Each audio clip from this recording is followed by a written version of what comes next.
Love in the City of Dreams. Episode 3 Family Interaction. घर वापस आने के बाद मृणाल अपने आप में नहीं थी। शाम से उसकी माँ मनीषा ने देखा कि मृणाल किसी चीज में खोई हुई है। बिस्तर पर जाने से पहले मनीषा ने मृणाल को अपने कमरे में बुलाया और पूछा कि क्या हुआ है। मृणाल ने अपनी माँ से कुछ नहीं छिपाया क्योंकि उनका रिश्ता ऐसा था। मुझे नहीं पता, लेकिन इस शाम से मैं कुछ अलग महसूस कर रही हूँ। मनीषा ने उसके माथे को छूकर देखा कि उसे बुखार है या नहीं और पूछा, बताओ क्या हुआ है। माँ, मैं ठीक हूँ। मेरा मतलब है कि हेल्थ के बारे में कुछ नहीं है, बस मैं कुछ अलग महसूस कर रही हूँ। मृणाल ने कहा, माँ का हाथ अपने माथे से हटाते हुए और उसका हाथ पकड़ते हुए। मनीषा ने अपनी दूसरी हाथ अपनी बेटी के हाथ पर रखा और कहा, ठीक है, मुझे ये एहसास है। तुम्हें इसके लिए बहुत समय लगा। तो बताओ, लड़का कौन है? क्या वह इस शाम कैफे में आया था? ये तुमने उसे बाहर देखा है? मुस्कुराते हुए वो बिस्तर पर बैठ गई, मृणाल को भी अपने साथ बैठने का इशारा करते हुए। ओ मॉम, ये कोई लड़का नहीं है। मृणाल ने अपने कंधे उचका दिए और बिस्तर पर बैठ गई। क्या? तो क्या ये कुछ और है? मेरा मतलब है कि क्या कुछ या कोई तुम्हें परेशान कर रहा है? मनीषा ने आश्चर्य से पूछा। नहीं माँ, दरअसल मुझे नहीं पता कैसे कहूं, लेकिन मृणाल ने हिचकिचाते हुए कहा। बेटा, तुम मुझसे कुछ भी कह सकती हो, तुम जानती हो ये हिचकिचाहट क्यों? मनीषा ने उसे एश्योर्ड किया। मुस्कुराते हुए मृणाल ने उसका हाथ पकड़ते हुए कहा, मुझे पता है माँ, लेकिन ये कुछ अलग है, इसलिए समझ नहीं आ रहा कि कैसे कहूं। ठीक है, क्या ये किसी लड़के के बारे में है? मनीषा ने पूछा। नहीं, दरअसल ये एक लड़की है, मृणाल ने बोला। मनीषा का मुंह चौड़ा हो गया, उसने एक शब्द नहीं कहा, मृणाल की ओर देखते हुए ये सोचते हुए कि क्या कहे। माँ, मनीषा के चेहरे के सामने हाथ हिलाते हुए। माँ, मृणाल ने धीरे से चिल्लाया। हाँ, मैं ठीक हूं। तो बताओ, ये लड़की के बारे में क्या है? मनीषा ने पूछा। कुछ नहीं, ज्यादा कुछ नहीं, और चिंता मत करो, ये किसी लड़के के बारे में नहीं है जैसा तुम सोच रही हो। बात यह है कि ये लड़की आज कैफे में आई थी और उसने मुझ पर मुस्कुराया और मैंने उसका ऑर्डर लिया। यूजुअली रॉकी ऑर्डर लेता है, लेकिन मुझे नहीं पता क्यों उससे पहले मैं ही ऑर्डर लेने गई और वह मुझे देख रही थी और मैं भी उसे देख रही थी, और उस लड़की में कुछ अट्रैक्टिव था और ऐसा लगता है कि मैंने उसे कहीं देखा है, लेकिन मुझे याद नहीं आ रहा। उसने अपना खाना खाया और अपने लैपटॉप में काम करते हुए कुछ समय बिताया और फिर चली गई। जब तक वह वहां थी मैं उसे देखना नहीं रोक पाई और उसने भी मुझे देखा। उसकी मुस्कान कुछ ऐसी थी, ऐसा लगा जैसे मैं उसे जानती हूं या मैं उसे बहुत पहले मिली थी।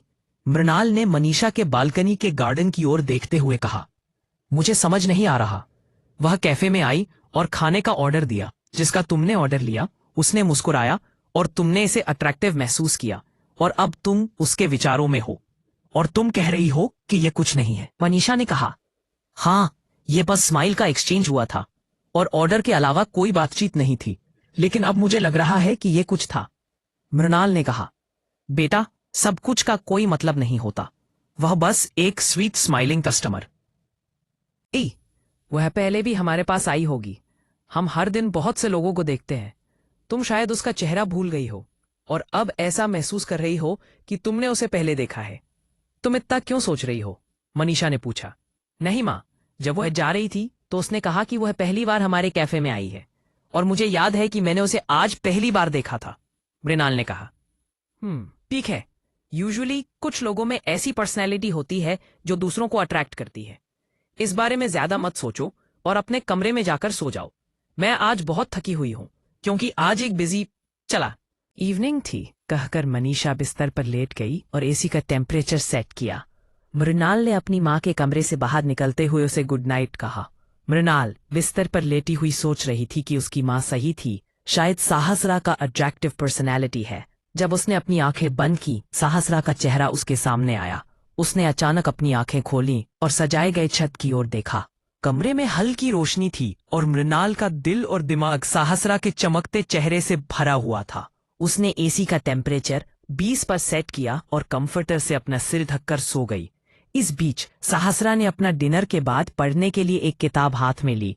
पेजेस पलट रहे थे, लेकिन उसका मन मृणाल के चेहरे से भरा हुआ था। उसने सोचा, क्यों मैंने उसका नंबर नहीं लिया? उसने अगले दिन उससे मिलने और बात करने का फैसला किया उसे पता था कि यह बहुत जल्दी है, लेकिन वह धीरे धीरे अपने फीलिंग्स को रोकने वाली नहीं थी। उसने अपना फोन उठाया और कैफे के सोशल मीडिया आईजी पेज को चेक किया, लेकिन उसमें मृणाल की कोई तस्वीर नहीं मिली। सब कैफे के रील और प्रमोशन से भरा हुआ था, इसलिए उसने मोबाइल को एक साइड पे रख दिया। इस बीच उसके माता पिता ने हर दिन जैसे कॉल किया। हे बेटा, हाउ आर यू? करण ने अपनी प्यारी बेटी को लाड करते हुए पूछा। नमस्ते पापा, फाइन, आप कैसे हैं? मुस्कुराते हुए सासरा ने जवाब दिया।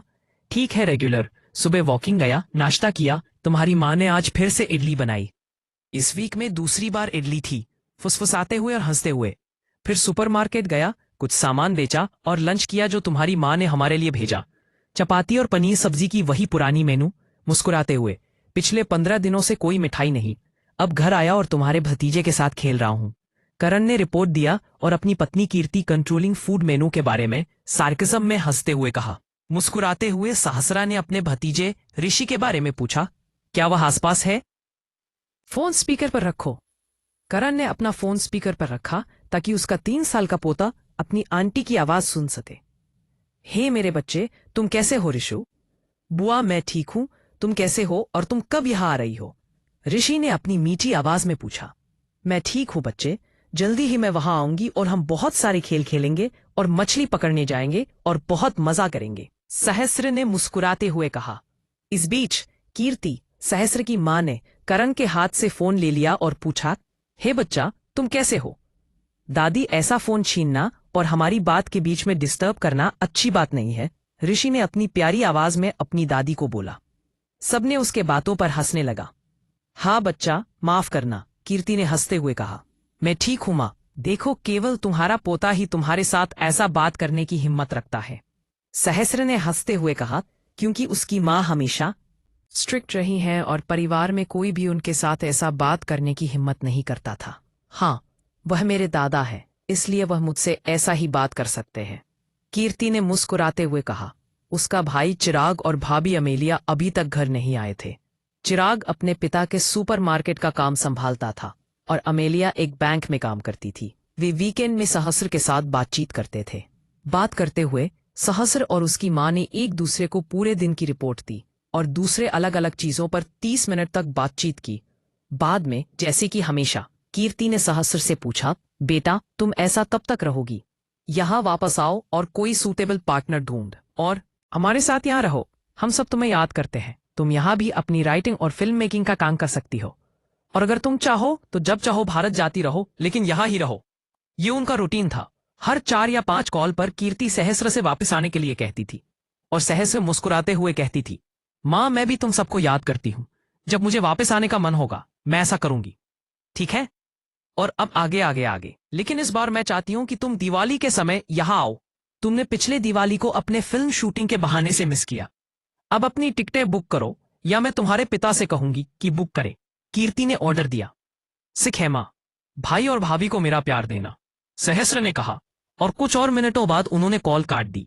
सहस्र कीर्ति के साथ मृणाल के बारे में बात करना चाहती थी, लेकिन उसे लगा कि यह सही समय नहीं है क्योंकि यह केवल वन साइड फीलिंग थी। सहस्र के परिवार ने एक बड़ी ट्रेजेडी का सामना किया जब वह 15 साल की थी। उसके बड़े भाई हर्ष ने अपने माता पिता से झगड़ा किया क्योंकि वह अपने पिता की इच्छा के अनुसार सुपरमार्केट संभालना नहीं चाहता था। वह एक सॉफ्टवेयर कंपनी में काम करना चाहता था, इसलिए वह घर छोड़कर स्कॉटलैंड में रहने लगा। 1 साल के भीतर उन्हें पता चला कि वह एक एक्सीडेंट में उसका बेटा मर गया। उसके माता पिता को इस बात का बहुत पछतावा हुआ, इसलिए उन्होंने कभी भी अपनी इच्छाएं अपने ये दोनों बच्चों पर नहीं थोपी।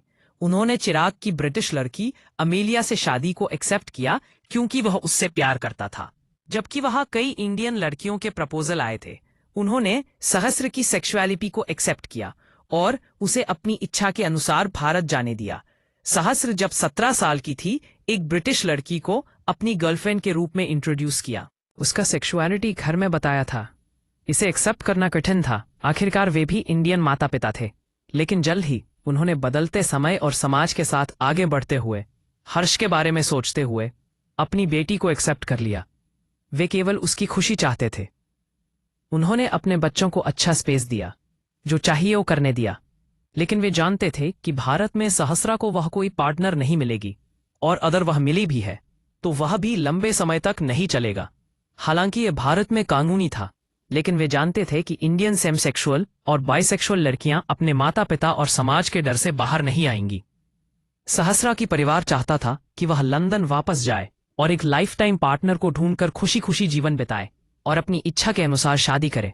भारत में कई महिलाओं और लड़कियों को देखकर सहस्रा हमेशा इस बात के लिए धन्य महसूस करती थी कि उसे ऐसा समझने वाला और प्यार करने वाला परिवार मिला। वह हमेशा भगवान का धन्यवाद करती थी और चाहती थी कि वह उन्हीं माता पिता के पास जन्म ले। If my story touched your heart, don't forget to like the video and subscribe to the channel. And if you'd like to support our little team, you're welcome to contribute any amount through the QR code shown in the video or the given IDs in the description. Your love means the world to us. See you in the next video.